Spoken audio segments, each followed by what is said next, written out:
When my grandfather dragged me to the stable, I prayed for a quick death. "I'll break you until you learn to obey me," he shouted as he cracked the whip near my face. For years, I was treated like a wild animal that needed to be broken. Until one day, I realized that the only creature stronger than my fear was one that he couldn't control either.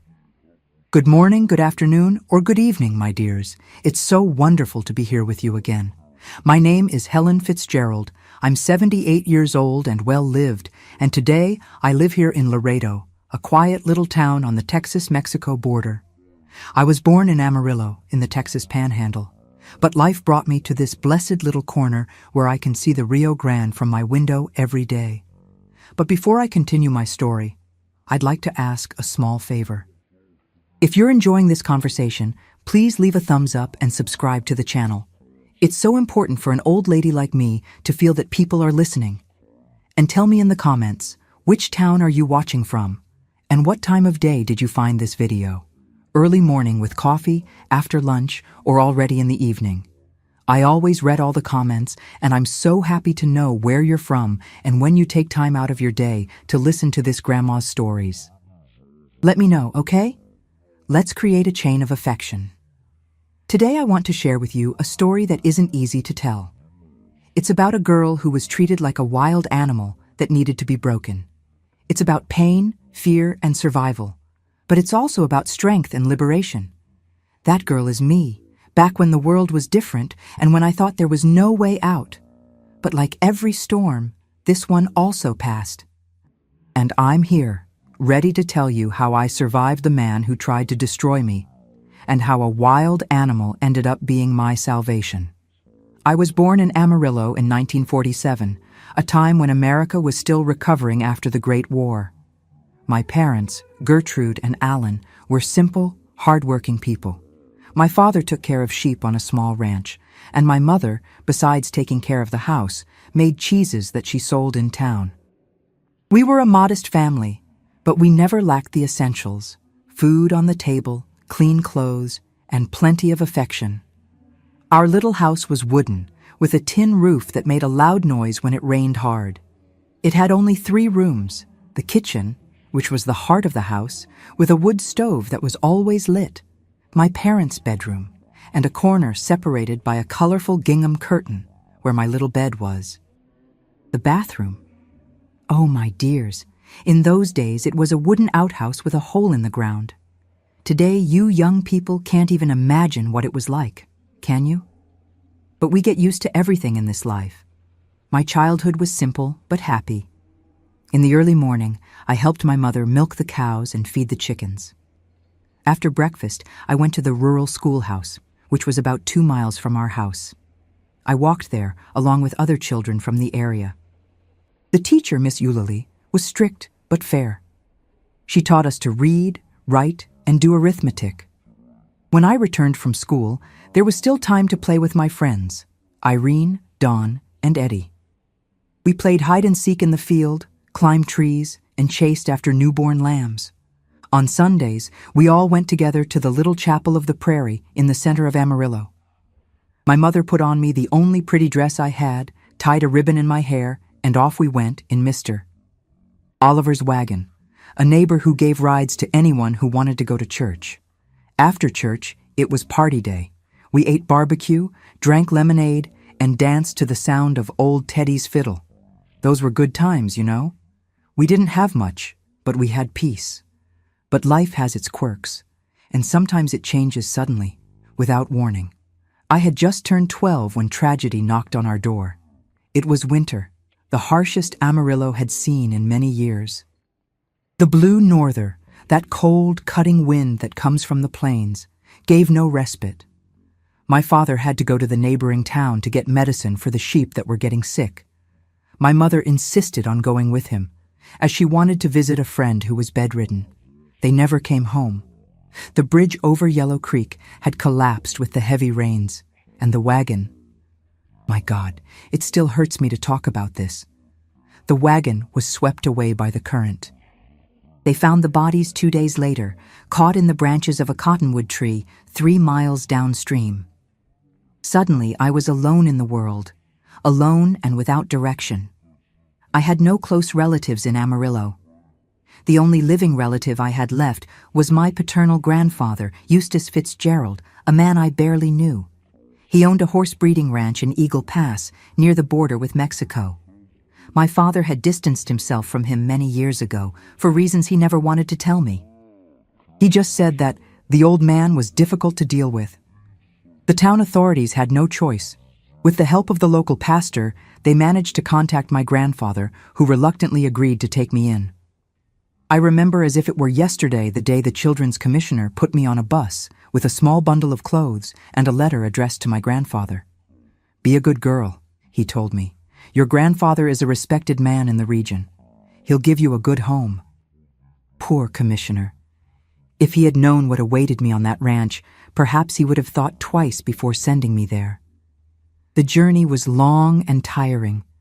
When I finally arrived in Eagle Pass, there was a foreman waiting for me at the bus station. A man of few words, who looked me up and down with disdain, as if I were an inconvenient package he was obliged to transport.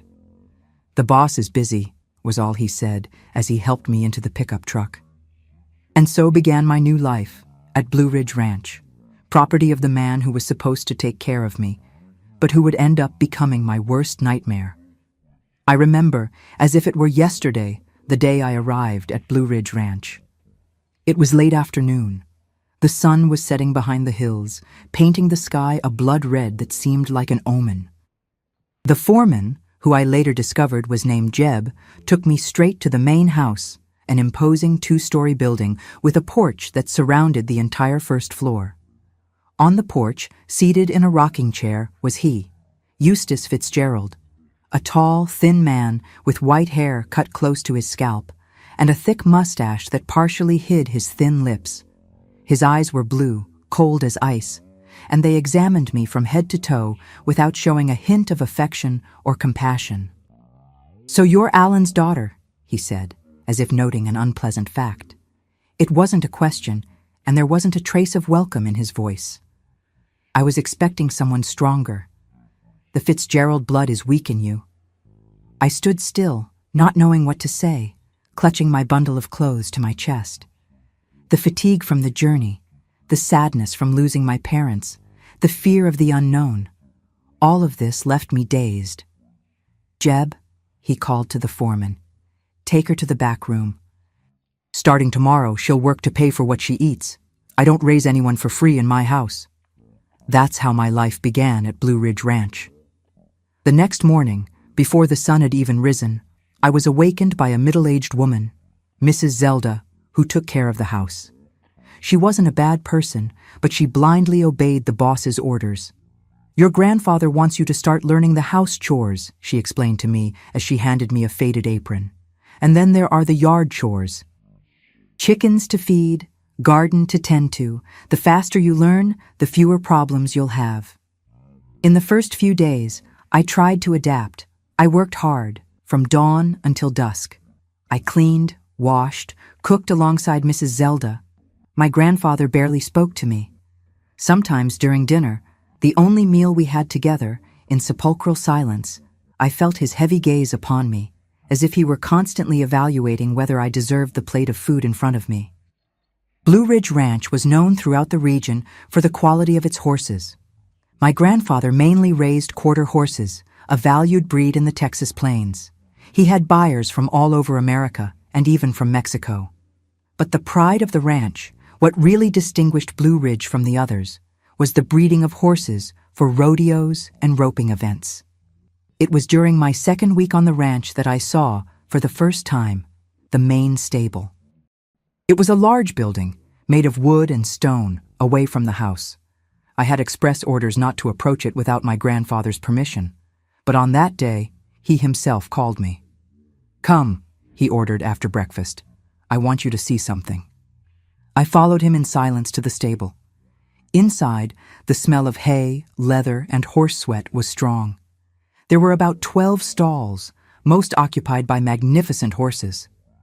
My grandfather walked down the central corridor with firm steps, stopping here and there to check an animal. "Here is the true wealth of the Fitzgeralds," he said, with a pride he never showed for anything else. Pure-blooded horses, raised with rigorous discipline. A horse without discipline is worth nothing. It's like people. At the back of the stable, there was a larger stall, separated from the others. The walls were reinforced, and the door had extra metal latches. That's where my grandfather took me. "This is Thunder," he said, pointing inside the stall. I approached carefully. Inside, there was a horse as black as night, large and muscular. Unlike the others, which seemed tame, this one stayed at the back of the stall, its eyes fixed on us, especially on my grandfather. There was something wild in those eyes, a contained fury that made me instinctively step back. "The best stallion I've ever bred," my grandfather continued. "Son of champions, pure blood of the best, but stubborn, rebellious." As he spoke, he picked up a long stick that was leaning against the wall. With it, he hit the stall door. The horse backed away, but then advanced, snorting, showing its teeth. "See?" My grandfather laughed, a dry laugh without joy. "Full of fire. Some think it's a defect. I say it's a virtue. His colts are the best, they have a strong spirit. But he needs to be continuously broken, like everything that's wild." Then he turned to me. His cold gaze ran over me from head to toe, and I felt a shiver of fear. "I saw how you looked at the animal. With fear, weakness. That's how your father ended up. Weak, unable to face life like a true Fitzgerald." His words hurt me deeply. I loved my father and knew he was a good, hard-working man. What was wrong with that? "But you can still learn," he continued. "I can still teach you what your father refused to learn. To be strong, to have discipline. To tame the weakness inside you." It was on that day, in the stable, looking at that bitter and cruel man, that I realized my grandfather didn't see me as a granddaughter who needed affection and protection after losing her parents. He saw me as something wild that needed to be broken, just as he saw Thunder. The first incident happened a few weeks later. I was in the yard, hanging clothes on the line, when I accidentally dropped a sheet in the mud. It was the sheet from my grandfather's bed. Mrs. Zelda saw what happened, and her face turned pale. "Girl, run and wash that before the boss sees," she whispered, looking fearfully towards the house. But it was too late. My grandfather was on the porch and had seen everything. He came down the steps slowly, his face a mask of coldness. "What was that I saw?" he asked, his voice low, more threatening than a shout. "It was an accident, Grandpa," I replied, trembling. It was the first time I called him that, hoping it might soften his heart. "I'll wash it again. It will be clean, I promise." "Grandpa?" he repeated with contempt. "I'm not your grandpa when you act like an incompetent fool. I'll show you what happens to those who don't do things right in my house." He grabbed my arm forcefully and began to drag me towards the stable. Mrs. Zelda stayed behind, looking with pity, but not daring to intervene. I begged, said I would fix the mistake, but he wouldn't listen. Arriving at the stable, he pushed me inside. In the center of the corridor, there was a thick wooden post, used to tie the horses during bathing or grooming. That's where he made me stand, facing the post. "Grab it," he ordered. When I hesitated, he shouted, "Grab it!" I obeyed, trembling. Then, I heard the sound of leather being handled. I turned slightly and saw that he had taken a whip from the wall, one of those used to train horses. "Look forward," he yelled. Then, his voice lowered, becoming almost an icy whisper. "I'm going to teach you discipline. I'm going to teach you to do things right. I'll break you until you learn to obey me." He cracked the whip in the air, close to my face, making me grip the post harder, my eyes closed in terror. At that moment, I completely understood. For Eustace Fitzgerald, I wasn't a granddaughter. I was just another wild animal he needed to break. That first time in the stable was just the beginning. From then on, any small slip, any task that wasn't performed to perfection, any word spoken in the wrong tone, became a reason for another discipline session, as my grandfather called it. The stable became the place of my nightmares. At night, lying in bed in the little back room, I would tremble just thinking about that wooden corridor, the smell of hay, and the sound of the whip cutting through the air. I became extremely careful with everything I did. Each plate I washed, each piece of clothing I ironed, each piece of floor I swept, everything was done with doubled attention. But even that wasn't enough. "It's for your own good," my grandfather would say, as he dragged me once more to the stable. "One day you'll thank me for teaching discipline and respect." Inside the stable, the ritual was always the same. He would make me face the restraining post, my hands gripping the rough wood. Sometimes it was just the whip cracking in the air, close to my face, while he shouted his reprimands. Other times, it was pushes, slaps on the back, hair pulling. The worst wasn't the physical pain. It was the humiliation, the feeling of being treated like an animal, like something that didn't deserve dignity. "I'll break you until you learn to obey me," he would repeat, like a perverse mantra. Mrs. Zelda knew what was happening, but she never interfered. Sometimes, when I returned to the house after a session, she would give me an herbal tea and help me clean the scratches or red marks. "Just endure it, girl," she would whisper. "One day he'll tire, or you'll grow up and leave." But where would I go? I had no family, no money. I didn't know anyone in Eagle Pass. At 13, at 14 years old, I was as much a prisoner of that ranch as Thunder was of his reinforced stall. Ah, Thunder. Curiously, that rebellious horse became a kind of silent companion in my suffering. In the rare moments when I could go alone to the stable, to take food to the horses or clean the empty stalls, I would spend a few minutes observing him from afar.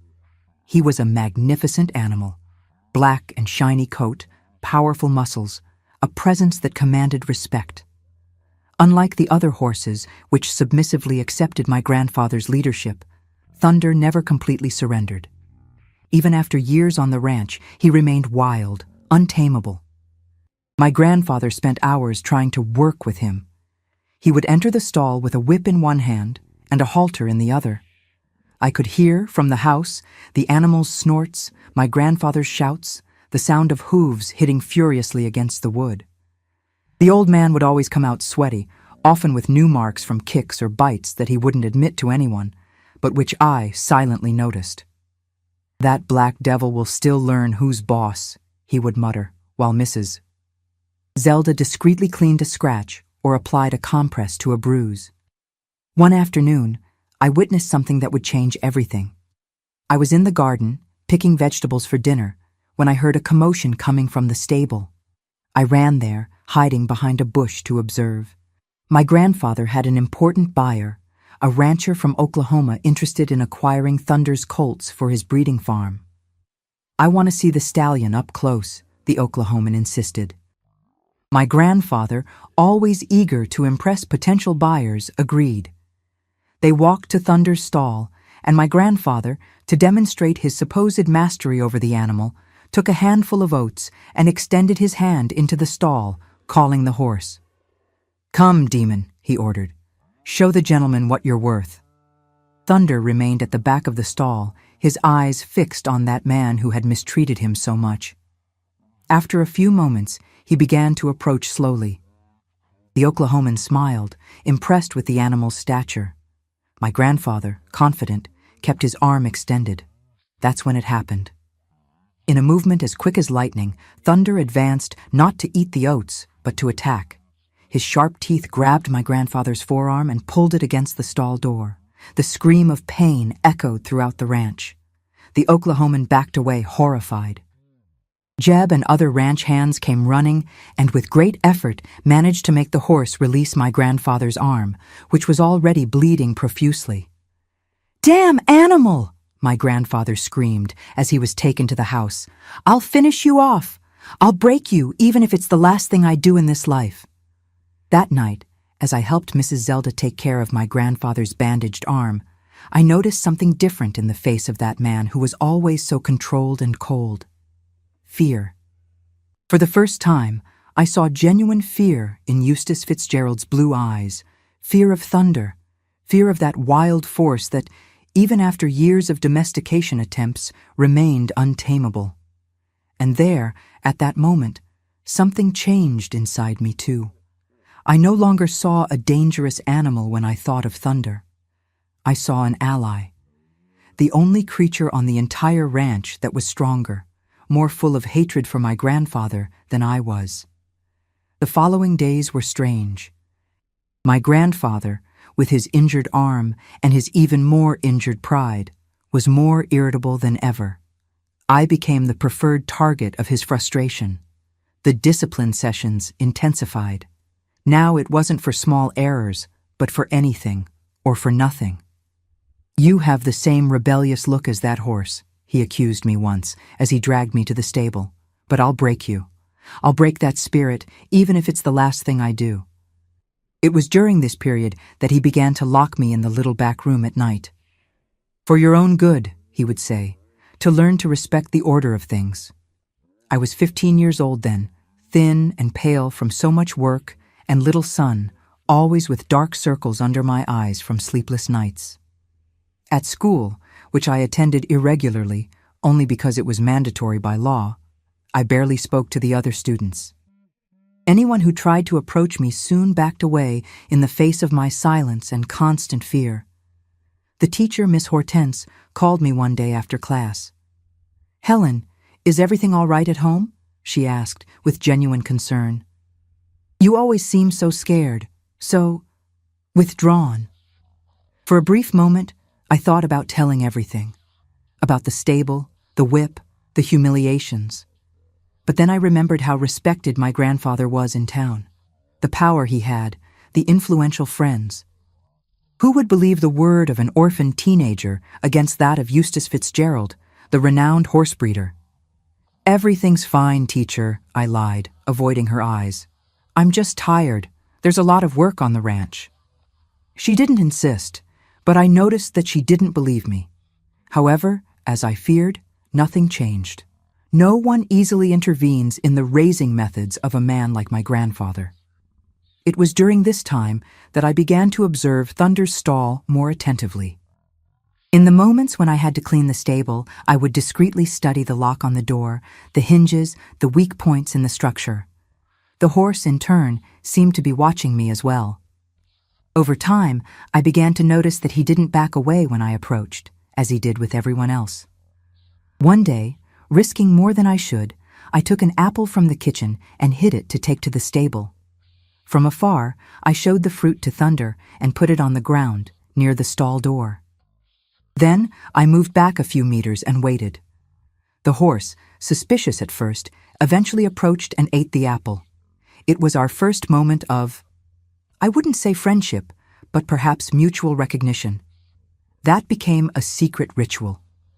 Whenever I could, I would take something for Thunder, an apple, carrots, a handful of oats. I never tried to touch him, not even to get very close. I just left the food and moved away, speaking softly to him. "We're similar, you and I would whisper. "He wants to break us, but he won't succeed, will he?" The lock on Thunder's stall was a complex system of bolts and padlocks. My grandfather was too careful to risk having that wild force loose on the ranch. But even the strongest systems have their weak points, and I began to notice that one of the upper bolts was corroded by time and moisture. With a good push, or a strong kick from a determined horse, that piece would give way. This discovery lit a dangerous idea in me. An idea that I let grow in silence, in the lonely moments in my locked room, as I heard the prairie wind howl in the cracks of the window. The winter of 1962 was particularly cruel in the plains.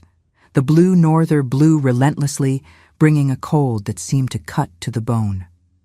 I was almost 16 years old, and life on Blue Ridge Ranch had become a hell that was increasingly difficult to endure. My grandfather, with the passing of time, seemed more bitter, more cruel. His advancing age had not made him milder, on the contrary. It was as if he felt time slipping away and needed to intensify his tyranny while he still could. The discipline sessions in the stable now happened almost daily, often for reasons so insignificant that even Mrs. Zelda couldn't understand. That specific night, a night I will never forget, a storm was forming on the horizon. The lightning illuminated the dark sky, and the sound of thunder made the horses in the stable neigh restlessly. I was in the kitchen, finishing washing the dinner dishes, when I let a glass slip from my hands, trembling from cold. The glass shattered on the stone floor. The noise attracted my grandfather, who was in the living room reading the newspaper. He entered the kitchen and looked at the scattered pieces, then at me. His face, always austere, hardened even more. "Clumsy," he said, his voice low and threatening. "Incompetent like your father." I bent down to collect the pieces, my hands trembling, not just from cold, but from fear. "Sorry, Grandpa. It was an accident. The soap, my hands were slippery." "Excuses, always excuses." He approached. "Do you know how much that glass cost?" "It was crystal, brought from Europe." I can work to pay for it," I stammered, continuing to collect the pieces of glass. He laughed, a dry sound without joy. "Work? What do you know how to do besides mess things up? No, girl, you'll learn in the way you've always learned." I felt his grip on my arm, forcing me to stand up. A piece of glass cut my palm in the rush, and a thin line of blood ran down my wrist. He didn't even notice. Or if he did, he didn't care. "To the stable," he ordered, dragging me through the kitchen, past Mrs. Zelda, who lowered her eyes, powerless as always. Outside, the storm had already arrived. The rain was falling in torrents, and we had to run through the muddy yard to the stable. When we arrived, we were both soaked. The interior of the stable was illuminated only by a kerosene lamp that my grandfather lit upon entering. The shadows danced on the walls, giving the place an even more sinister aspect. The horses, restless with the storm, moved nervously in their stalls. "To the post," he ordered, pointing to the center of the corridor. I walked slowly, feeling each step as if I were on my way to the gallows. The cut hand was throbbing, the blood mixed with rainwater dripping onto the dirt floor. Arriving at the post, I grabbed it, resting my forehead against the rough wood. That's when I heard a different noise, not coming from my grandfather, but from the back of the stable, from Thunder's stall. The black horse was particularly agitated, perhaps because of the storm, perhaps sensing what was about to happen. He was hitting his hooves forcefully against the stall door, snorting loudly. "Shut up, devil!" my grandfather shouted at the animal as he removed his belt from his pants. That night, it seemed that the whip would not be enough. I squeezed my eyes, preparing for what was to come. But the sound I heard was a thunder so loud, so close, that the stable floor seemed to tremble. The lamp oscillated violently, almost going out. For an instant, we were in almost total darkness. When the light stabilized again, I realized that I was alone in the central corridor. My grandfather had moved away, going to the back of the stable, where Thunder continued his furious agitation. The rain was now penetrating through some cracks in the roof, forming small puddles on the dirt floor. "Damn animal," I heard my grandfather shout. "You'll end up waking the entire ranch with that noise." I saw his silhouette approach Thunder's stall. He picked up the long stick used to control the horses from a distance and began to hit the stall door, trying to force the animal to back away. Back up, devil." But Thunder didn't back up. On the contrary, he seemed to become even more furious. The kicks against the stall door intensified, and then, in the flickering light of the lamp, I saw what I had been discreetly observing for weeks. The upper bolt of the door began to give way with the force of the impacts. My grandfather, in his fury, didn't notice. He continued shouting at the animal, hitting the door with the stick. I could have warned him. I could have shouted that the door was giving way, that the horse was about to free itself. But I did none of that. I stayed there, clutching the post, watching, fear and hope fighting inside me like two wild animals. Thunder gave another powerful kick. The bolt, already corroded by moisture and worn by time, finally gave way with a metallic snap. The stall door opened violently, catching my grandfather by surprise. He stumbled backward, tripping over a bucket of water. He fell on his back on the dirt floor, the stick escaping from his hands. Thunder remained for an instant at the entrance to the stall like a demonic apparition, his eyes reflecting the light of the lamp, steam coming from his dilated nostrils. Then, as if he had waited years for that moment, and perhaps he had, he advanced. My grandfather's scream was muffled by another thunderclap. I covered my ears and closed my eyes, but I couldn't completely block out the sounds that followed. The beating of hooves, the muffled screams, the sound of something heavy being dragged across the floor. Then, the furious, almost triumphant neigh. When I finally found the courage to open my eyes, the scene before me was from a nightmare. Thunder was still in the corridor, restless, moving from one side to the other, snorting. On the floor, illuminated by the oscillating light of the lamp, was my grandfather, or what was left of him. I can't describe what I felt at that moment. It wasn't joy, nor relief, nor satisfied revenge. It was a huge emptiness, as if an abyss had opened up inside me. Slowly, I let go of the post. My legs could barely support me. Thunder, seeing me move, turned his attention to me. I backed up, leaning against the wall of the stable. The animal approached, his hooves stained with blood, leaving marks on the dirt floor. He stopped a few meters from me, his black eyes fixed on mine. We stayed like this, staring at each other. For how long, I can't say. The storm was raging outside. The lightning briefly illuminated the interior of the stable through the cracks. And the two of us, the broken girl and the untamable horse, looked at each other in a silent understanding.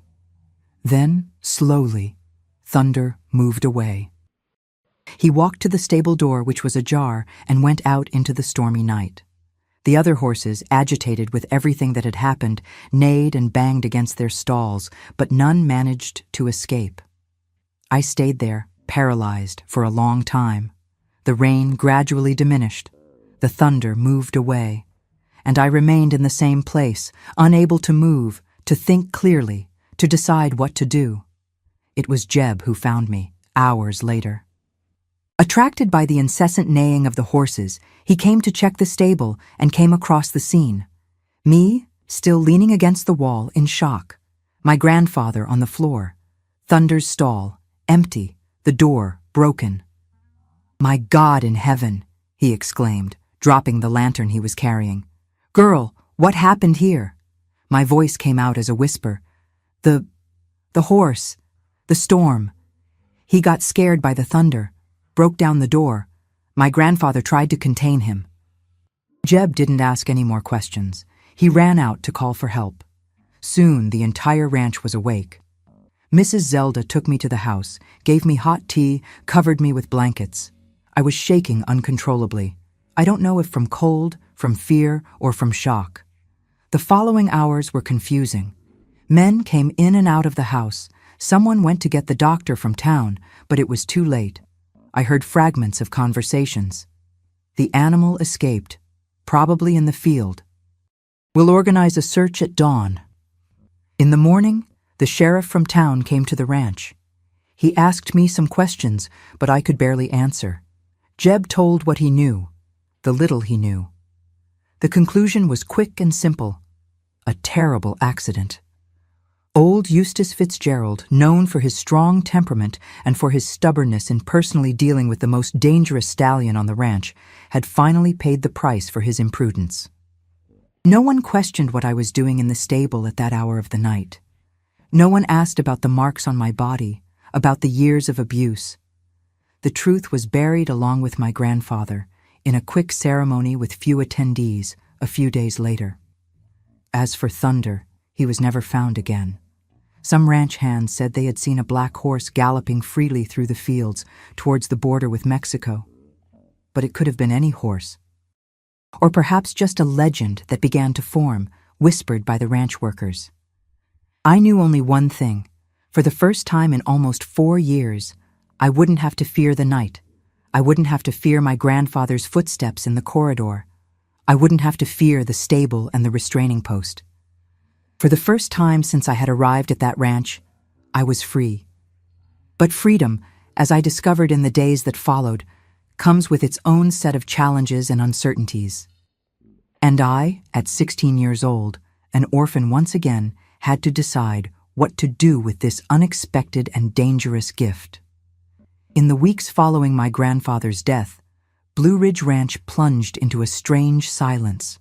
It was as if the place itself were in suspension, waiting to see what would happen next. I continued in my little back room, but now no one locked the door at night. I continued helping Mrs.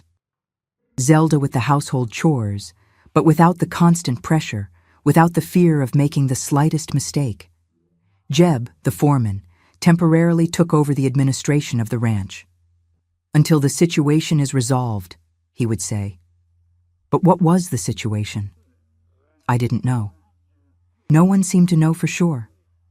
It was Mr. Amos, a lawyer from Eagle Pass, who brought some clarity. About a month after the accident, he came to the ranch carrying a worn leather briefcase and a solemn expression. "I need to speak with young Helen," he said to Jeb, who received him on the porch.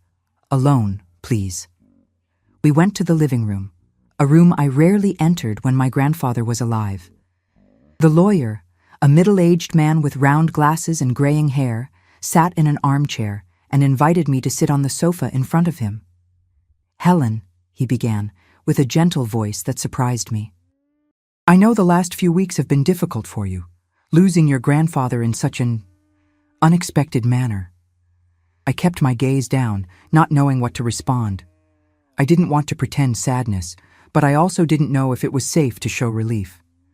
"I'm here because, as your grandfather's lawyer, I have the responsibility to execute his will," he continued.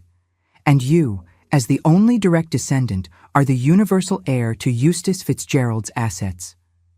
I raised my eyes, surprised. "Heir? Me? Blue Ridge Ranch, all the animals, except, of course, the stallion that, well, the bank accounts, the investments. Everything passes to you." I was speechless. I had never considered this possibility. In fact, since my grandfather's death, I had been preparing to be sent away, to have to find somewhere to live, some work to support myself. "But," Mr. Amos continued, adjusting his glasses, "there is a problem. You're only 16 years old. Legally, you can't manage these assets until you reach the age of majority." "And what happens then?" I asked, finally finding my voice. "Normally, a legal guardian would be appointed to take care of your interests until you turn 21. Your grandfather didn't leave specific instructions about this, which is unusual." We sat in silence for a few moments. The ticking of the wall clock seemed deafening. "Is there someone in your family who could assume this responsibility?" he finally asked. I shook my head. "I don't have anyone else. My parents died when I was 12 years old. I don't know any other relatives." Mr. Amos sighed. "I understand. Well, in that case, the judge will have to appoint a guardian. It can be someone from the community, someone respectable who is willing to take care of your interests." I felt a tightness in my chest.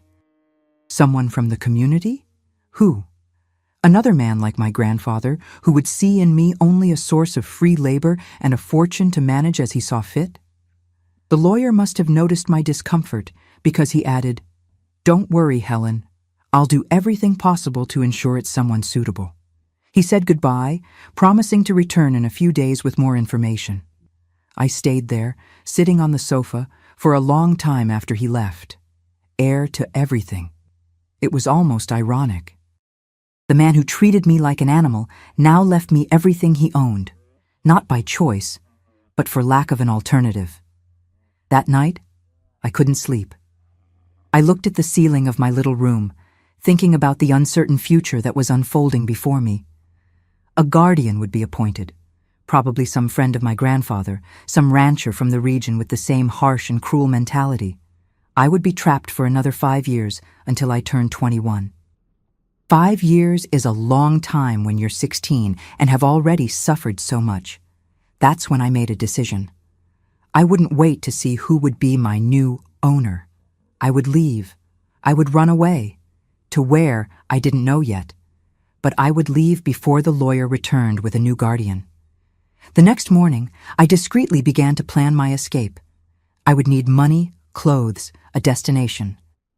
I spent hours in the ranch library, another place I rarely frequented when my grandfather was alive, studying maps, looking for information about nearby towns. It was there, among dusty books, that I found an address noted in the margin of an old accounting notebook. Nora Dietrich, 37 Oak Street, Laredo. Next to the name, a single word. Sister. My grandfather had a sister? I had never heard of her. No one had ever mentioned any living relative of the Fitzgeralds. But there it was, a name, an address, a possible connection. Laredo wasn't far. It was in the same region, also on the border with Mexico. I could get there by bus in a few hours. But then what? What would I say to this woman I had never met? Hello, I'm your grandniece, daughter of Alan, whom you probably never knew, granddaughter of your brother who has just died trampled by a horse? While I pondered these questions, the days passed. A week after the lawyer's visit, Mrs. Zelda called me to the kitchen. Her face, normally impassive, showed unusual agitation. Girl, she said, lowering her voice even though it was just the two of us there, I need to tell you something. I sat at the kitchen table, intrigued. In all those years, Mrs. Zelda had never initiated a conversation with me that wasn't about household chores. I heard Jeb talking with Mr. Amos this morning when you were still asleep, she began, looking nervously at the door. They're planning who will be your guardian. And who is it? I asked, feeling my stomach sink. Nestor Tanner, that fat rancher with a mustache who always came to play cards with your grandfather. I knew Nestor Tanner well. A crude man with a reputation for a heavy hand with his employees and with his own wife. Just thinking about being under his guardianship, I felt a shiver run down my spine. When? I asked, my voice almost failing. The judge will make it official on Monday. After that, Nestor will come to take you to live on his ranch. 3 days. I had only 3 days to act. Mrs. Zelda, I spoke, gathering courage. I need your help. The woman looked at me for a long time, her face marked by years of hard work. For a moment, I thought she would refuse, that she would say she couldn't get involved in this story. But then she nodded slightly. What can I do, girl? In the next 48 hours, with the silent but efficient help of Mrs. Zelda, I prepared my escape. She helped me gather some money, not much, just enough for the bus ticket and a few days in cheap lodging. She packed a small suitcase with my few clothes and some essential items. And most importantly, she confirmed that yes, my grandfather really did have a sister in Laredo. Nora was younger than Eustace, and, according to Mrs. Zelda, the two had broken off relations decades ago because of a family disagreement. She's different from him, Mrs. Zelda assured me. Very different. Kind, from what I've heard. She married a German immigrant, which your grandfather never accepted. She has a small sewing notion store in town. A great aunt, a possible ally, a hope. In the early morning from Sunday to Monday before dawn, I silently left Blue Ridge Ranch. Mrs. Zelda was awake, waiting for me in the kitchen. She handed me a bundle with bread and cheese for the journey, and to my surprise, briefly hugged me. Good luck, girl, she whispered. May Our Lady protect you. I walked to the main road, where I would catch the first bus to Laredo. The darkness was still almost complete, but on the horizon, the first light of day was already announcing itself. While I waited by the roadside, I looked one last time at the silhouette of the ranch against the sky that was beginning to brighten. I didn't feel sadness, nor anger, nor satisfied revenge, just an immense relief at leaving. The bus arrived shortly after dawn, an old and noisy vehicle that made the route between the small border towns. I paid for my ticket with the crumpled bills that Mrs. Zelda had given me and settled into a seat at the back. When the engine roared and the bus began to move away, I closed my eyes and let out a long sigh. It was really happening. I was free. The journey to Laredo lasted almost the entire day, with several stops in small towns along the way. I looked out the window, seeing the landscape of the plains extend infinitely, the fields undulating in the wind, the cattle grazing peacefully. It was the same landscape I knew, but now it seemed different, more open, more full of possibilities. I arrived in Laredo in the late afternoon. It was a small city, but larger than Eagle Pass, with a busy wharf on the banks of the Rio Grande. I asked some people where Oak Street was, and following their directions, soon I found myself in front of a simple but well-kept little house, with a small garden in front and a discreet sign in the window. Dietrich Notions. I stopped on the sidewalk, hesitant. What if she didn't welcome me? What if she didn't believe me? What if, after so many years of distance from her brother, she didn't want anything to do with his descendants? I was about to turn around when the door opened and an elderly woman came out to water the plants in the garden. She was small and thin, with white hair tied in a simple bun. She wore a flowery apron over a dark dress. At first glance, she didn't look anything like my grandfather until she turned and I saw her eyes. Blue, like his. But where Eustace's eyes were cold and hard, hers were lively and bright. "Can I help you?" she asked, noticing me standing on the sidewalk with a suitcase in my hand. Her accent had a slight German cadence, probably influence from her husband. "Are you Nora? Nora Dietrich?" I asked, my voice trembling. "Yes, I am." She narrowed her eyes, trying to recognize me. "Do we know each other?" "No, ma'am. My name is Helen Fitzgerald. I am your brother Eustace's granddaughter." The watering can she was holding slipped from her hands and fell on the grass with a dull thud. Her hand went to her chest, and for a moment I feared she would faint. "Eustace's granddaughter?" she repeated, her voice weak. "My God in heaven, you're whose daughter?" "Alan's. He died 4 years ago, along with my mother." "Alan," she murmured, and there was a deep sadness in her voice. "I never met your father, you know. When he was born, Eustace and I were already not speaking. But I heard he was a good man." She approached, examining my face carefully. "You have his eyes, the Fitzgerald eyes. But thank God, you don't have the hard countenance." Then she frowned, confused. "But what are you doing here? Does Eustace know you're here?" "He died," I replied simply. "A month ago." Nora quickly made the sign of the cross. "May God have mercy on his soul," she said without much emotion. Then she looked at my suitcase. "You came to stay?" I didn't know how to respond. I had come seeking help, a temporary refuge, but I hadn't planned beyond that. I don't know. I have nowhere to go." The lady's expression softened. She approached and, to my surprise, gently touched my face. "Child, you look exhausted and hungry. Come in. We can talk after dinner."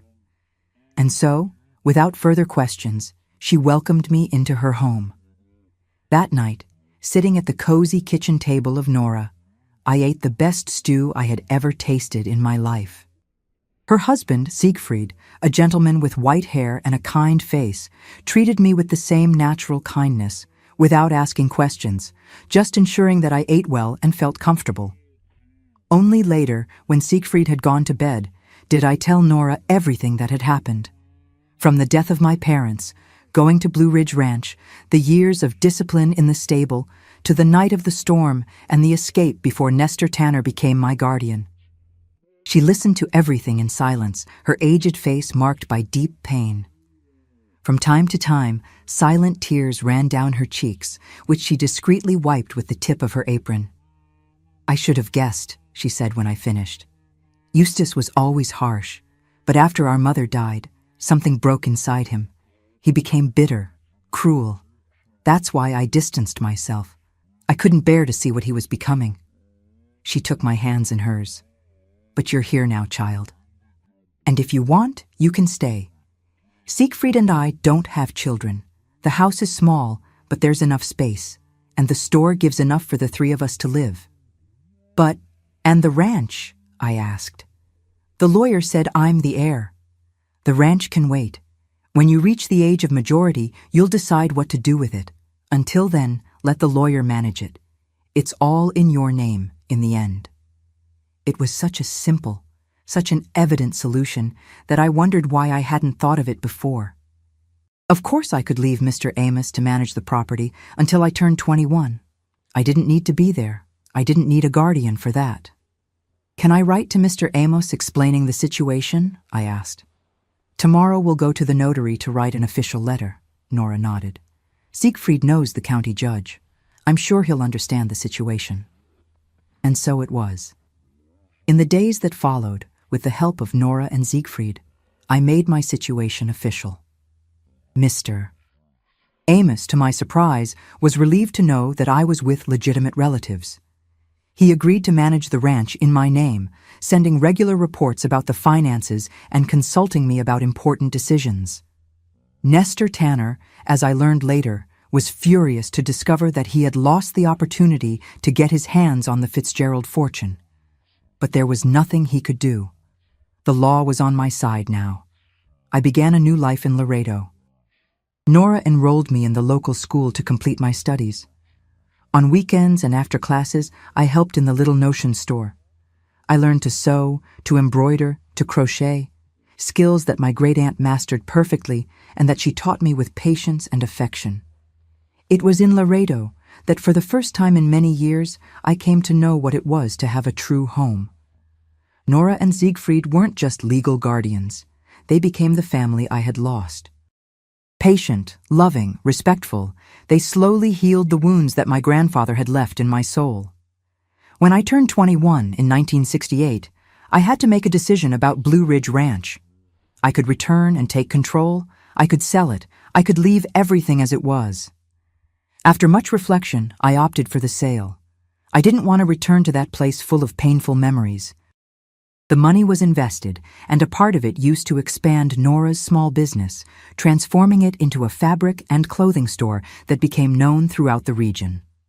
It was at the store that I met Gerald, a young wool merchant who came regularly from Del Rio to do business in Laredo. Tall, with an easy smile and gentle eyes, he began to make visits to the store more frequently than necessary. It didn't take long for me to understand the real reason for those visits. Our courtship was tranquil, respectful, completely different from the relationships based on domination and fear that I had witnessed on my grandfather's ranch. We married in 1970, in a simple ceremony at the Laredo church, with Nora and Siegfried occupying the place of my parents. Life followed its course. We had 3 children, Augustus, Cecilia, and Theodore. We bought a larger house near the store, where Nora and Siegfried came to live with us when they got older.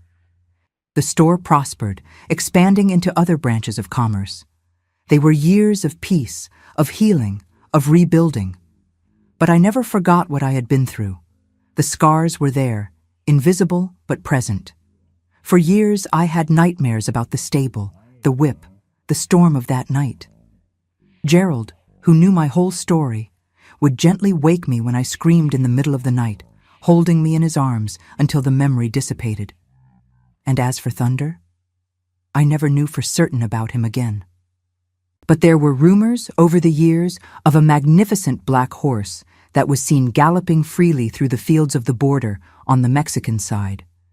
An animal that no one could capture, that seemed to disappear like smoke when someone approached. Perhaps they were just stories. Perhaps it really was him, living the freedom that both of us had conquered on that stormy night. Today, at my 78 years, I live a peaceful life here in Laredo, the same city that welcomed me when I most needed it. The house where I live is 2 blocks from the Rio Grande, on a quiet, tree-lined street.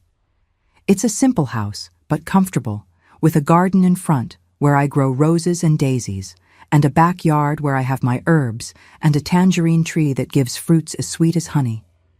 Gerald left us 8 years ago, taken by a sudden heart attack while he slept.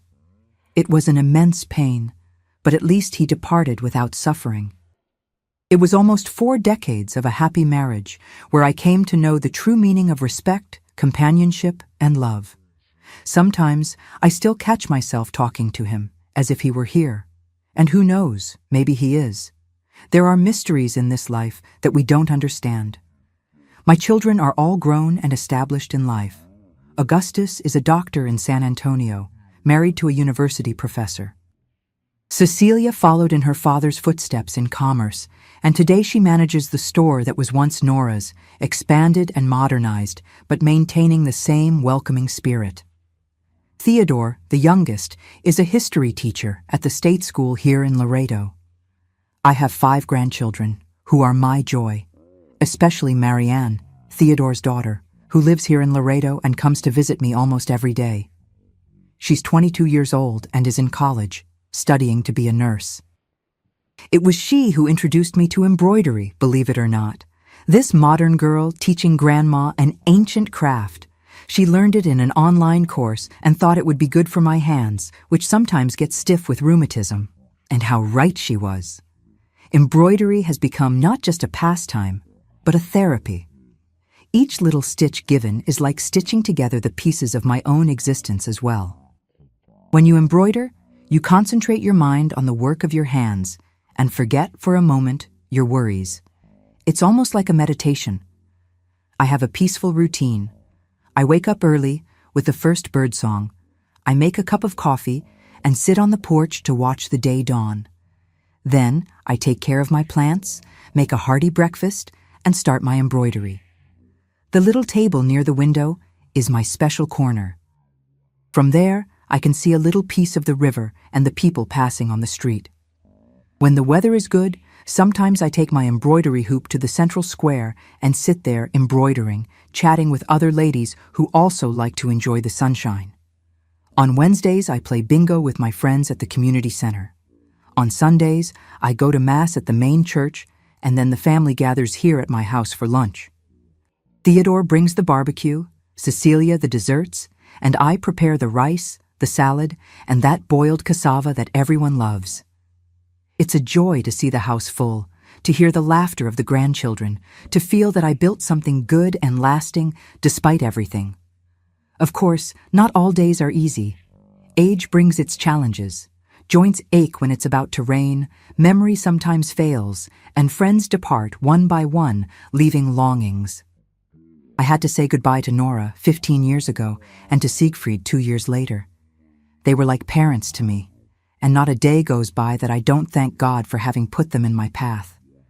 The memories of the past still arise, sometimes. There are nights when I wake up startled, heart beating fast, with the feeling of being in that stable again. But they are increasingly rare. Time, as they say, doesn't heal all wounds, but it teaches us to live with the scars. I never returned to Eagle Pass. I never set foot on Blue Ridge Ranch again. I learned through acquaintances that it changed hands several times over the decades. The last I heard is that now it's a rural inn where tourists go to ride horses and experience country life. What an irony to think that that place which was the scene of so much suffering is now a space for leisure and rest. As for Thunder, that untamable stallion who, in a way, freed me, I never had concrete news again. The stories about the black horse that no one could capture continued for years, but gradually they became legends, the kind that are modified as they are retold. Some say he formed a wild herd on the other side of the border. Others, more superstitious, say he wasn't an ordinary horse, but a kind of avenging spirit. I prefer to believe that he lived his days in freedom, running through the fields without restraints, without whips, without a restraining post. I think a lot about destiny and its strange paths, how something so terrible, the death of my parents, led me to that hell on Blue Ridge Ranch, but then, in an equally unlikely way, brought me to Laredo, to the welcoming arms of Nora and Siegfried, to Gerald's love, to the family I built. As if the pieces of an initially chaotic puzzle fit together, little by little, forming a coherent design. I don't harbor hatred for my grandfather. Not anymore. Eustace Fitzgerald was a bitter, cruel man, a product of a time and an upbringing that valued harshness above compassion, authority above love. I don't forgive him for what he did. Some things are beyond forgiveness. But I understand that he too was, in his way, a prisoner. Prisoner of a narrow and suffocating worldview, of an anger that consumed him from within, of an inability to love. True freedom, I discovered, is not just in escaping physical chains, but in also liberating oneself from the invisible shackles of hatred, resentment, paralyzing fear. It was a long and difficult journey, but today I can say that I am genuinely free. Each stitch given in my embroidery is an affirmation of that freedom. Each flower that blooms in my garden, each laugh of my grandchildren, each sunset that I appreciate sitting on my porch, drinking coffee. All of these are small daily miracles that remind me that, despite everything, life won. I won. And if there is a lesson I would like to leave for those who listen to me, it is this. No matter how dark the night, how fierce the storm, there is always a possibility of dawn. There is always a chance for freedom, for a new beginning, for healing. Sometimes that chance comes from the most unexpected places, like an untamable horse on a stormy night. The important thing is to recognize it when it appears and have the courage to grab it with both hands. My dear ones who have listened to me until here, thank you for your patience with this old lady and her memories. I know it wasn't an easy story to hear, just as it wasn't easy to live. But I wanted to share it because I believe that stories have power to heal, to connect, to transform. When I think of the frightened girl that I was, tied to that restraining post in the stable, with the whip cracking near my face, my heart still tightens. But then I remember the woman I became, mother, grandmother, friend, a person who knew true love and built a meaningful life despite the scars. And I feel a quiet pride, a deep gratitude for the path traveled. I learned, over decades, that the most difficult chains to break are those that we carry within us. The fear that paralyzes, the distrust that isolates, the anger that corrodes. Even years after being physically free from my grandfather, I still carried those invisible chains. It was a slow and painful process to learn to trust again, to accept affection without distrusting intentions, to allow myself to be vulnerable. If you're living your own particular hell, know that you are not alone. In every town, in every country, there are people going through situations of abuse and domination. It can be at home, at work, in a relationship.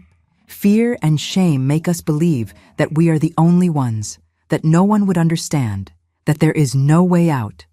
But that's a lie that fear tells to perpetuate itself. There is always a way out, even when we can't see it. For me, it was an address found by chance in an old notebook. For you, it could be a phone call, a conversation with a friend, a professional who notices the signs and offers help. Sometimes, help comes in unexpected forms, like an untamable horse on a stormy night. The important thing is to keep the flame of hope alive. Even tiny, even almost invisible, don't let it go out.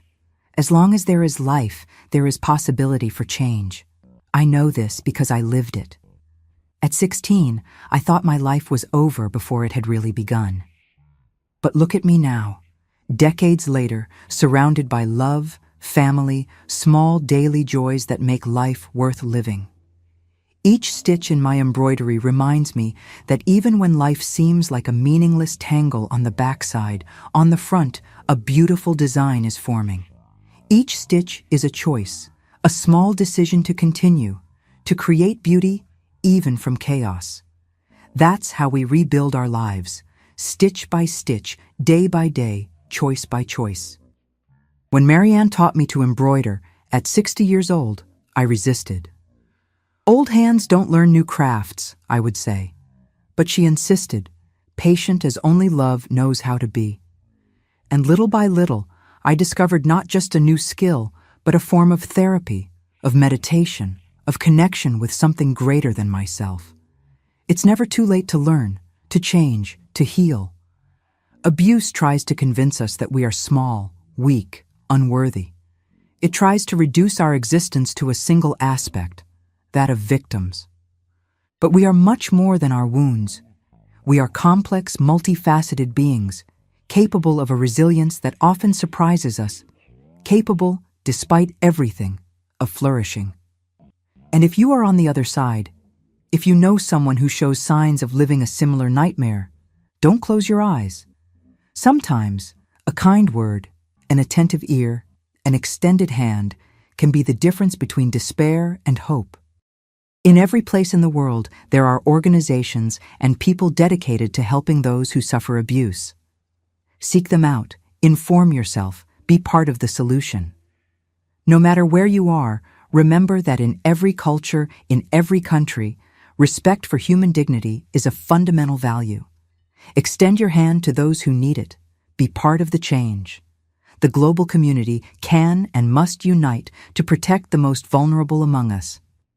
Life has taught me that the greatest act of rebellion against those who try to break us is to live fully. It's to love without fear. It's to laugh with an open heart. It's to find beauty even in the most unlikely places. It's to wake up each morning and say, I'm still here, I still breathe, I still have the right to seek happiness. It's not an easy journey. There are days when the memories come back with full force, when the scars hurt as if they were open wounds. Days when trust seems impossible, when fear tries to retake control. But even on those days, there is choice. We can choose to take one more step, however small, towards the light. When I look back at the long path traveled since that stormy night when I escaped from Blue Ridge Ranch, I feel a mix of disbelief and gratitude. Disbelief at having survived so much. Gratitude for each person who helped me along the way. Mrs. Zelda with her silent support, Nora and Siegfried with their unconditional love, Gerald with his infinite patience, my children and grandchildren with the joy they brought to my life. And if you've come this far with me, patiently listening to this grandma's memories, I wanted to ask a special favor. If this story touched your heart, if you found in it some meaning, some comfort, some hope, please subscribe to the channel and hit the bell. It's very important to me to know that my words found an echo in someone, that my experience can, in some way, illuminate the path of another person. Each subscription is like an extended hand, forming a chain of support that can reach others who are suffering right now, needing to hear that there is hope after the storm. Also, leave in the comments the word freedom for me to know that you made it to the end of this journey with me. It's a word that carries so much meaning, isn't it? It's what we all seek in the end. Do this now. Don't wait even one more minute. Join this chain of strength and hope that we are building together, because none of us is really free while there are people trapped in situations of abuse. Thank you for listening to me. May God bless each one of you wherever you are. And always remember, after the darkest of nights, the sun always rises again. I am living proof of that.